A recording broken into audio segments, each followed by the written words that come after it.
kasi hindi namin ni-rehearse yung mga damit. Yung pants.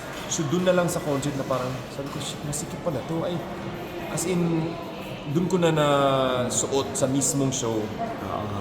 So talagang hindi ko na-rehearse yung damit.